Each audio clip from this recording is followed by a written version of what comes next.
I died, but I still leveled up. Let's talk about the ranking system in this game. So now I gotta say goodbye.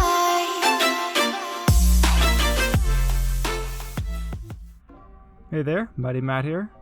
Today I want to talk about the ranking system and how you can get to red ranks and maintain being in red ranks.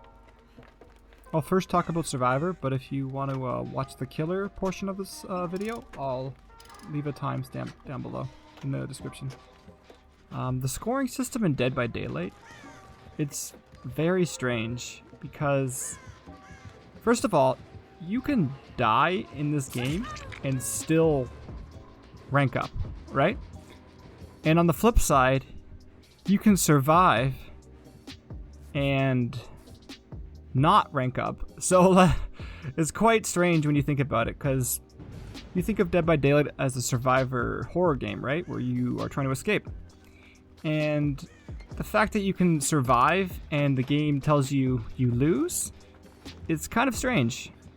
And I want to try to talk about how you can better understand the system and to try to pip every game, or at least safety pip.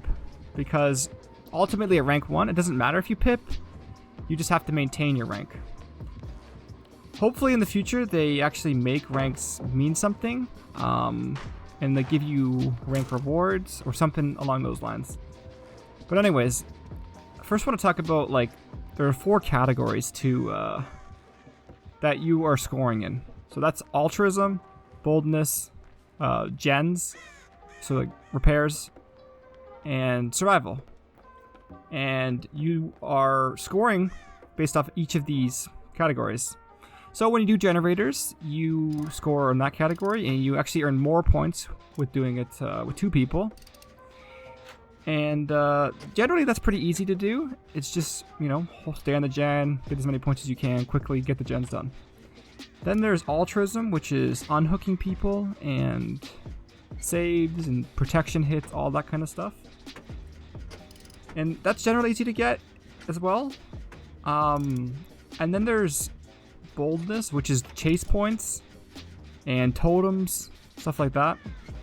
And then Survival. Survival in this game, the Survival category, it's kind of strange because it's based off how long you actually survive in the match.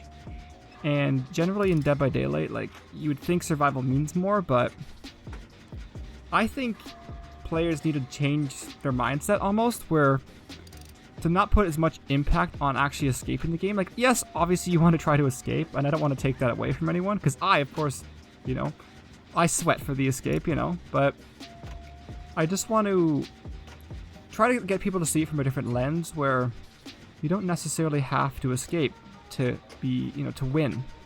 If you fulfill the other categories, you can still win in the game.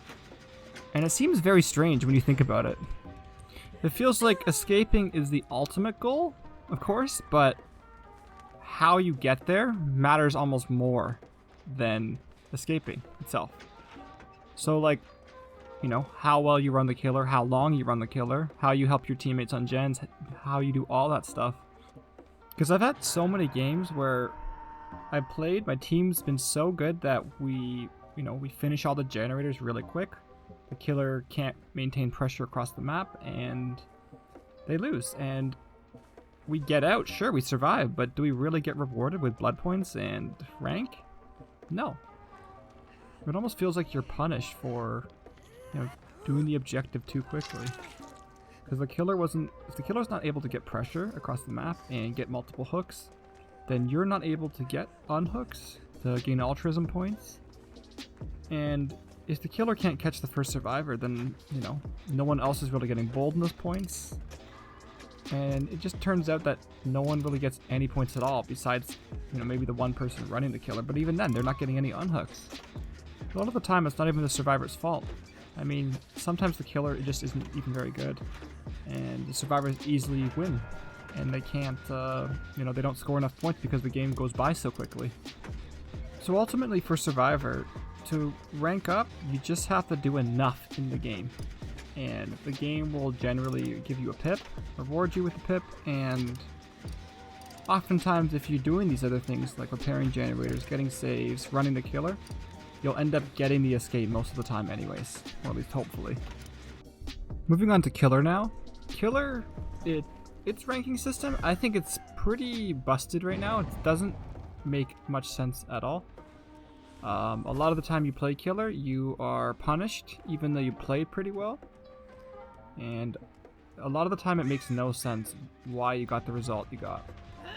So for Killer, killing all 4 survivors is the goal, right? Like Survivor, it's to try to escape, but Killer, you're supposed to kill everyone, right? Okay. Well, if you kill all 4 survivors quickly, and you only hook them once, you're not gonna rank up. You're gonna like tie. The game will consider a tie a brutal killer at best. And this doesn't make much sense either. Similar to survivors escaping too quickly, they don't win. Killers don't win by killing all 4 survivors. So as Killer, how are you supposed to rank up? If killing all survivors too quickly doesn't do it, then how? Well, you have to get multiple hooks. You have to get multiple hits, and you do get more points for killing more survivors, but if you get like 9 hooks in a game and maybe you kill 2 or 3 of them, you're still gonna win. You're still gonna pip up. But lower level killers, I often see they play more of a campy strategy where they kind of hover around the hook, they stay at the hook, and they don't get as many hooks because they're always just not allowing the person to unhook. So one person might get 1 hooked, and that really isn't in your favor as a killer. And oftentimes at the red ranks, if you're playing like that, more of a campy strategy, generally, if the team's good, then you're not going to do so well. And you're going to have a bad time, an unfun time, and you won't rank up. Also, it really isn't fun for the killer or the survivors when the killer's camping. At least I don't think it is. I think it's quite boring when a killer just sits there and camps.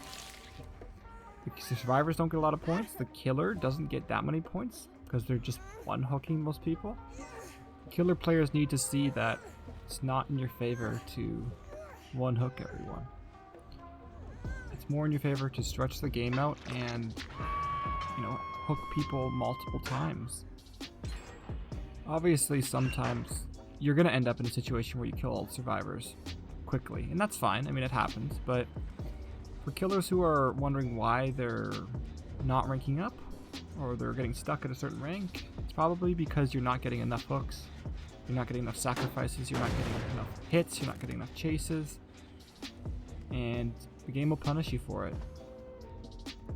This game talks about how the killer is sacrificing the survivors to the, quote, entity, and the only way you make the entity happy is by sacrificing, the survivors, not just on their first hook, but having multiple hooks, having multiple hits, all that.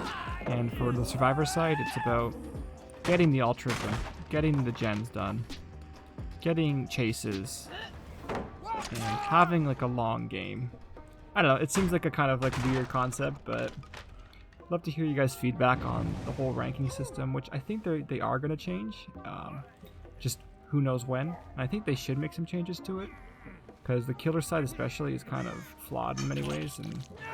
And yeah, definitely having a ranking system that reflects how players played makes sense. So yeah, that just about does it. I was thinking about making a video of how to red glow mind game and how to mind game as the killer. Let me know if you'd be interested in that. But otherwise, thanks for watching. And if you want to like, comment, and subscribe, that would be great. Otherwise, have a nice day.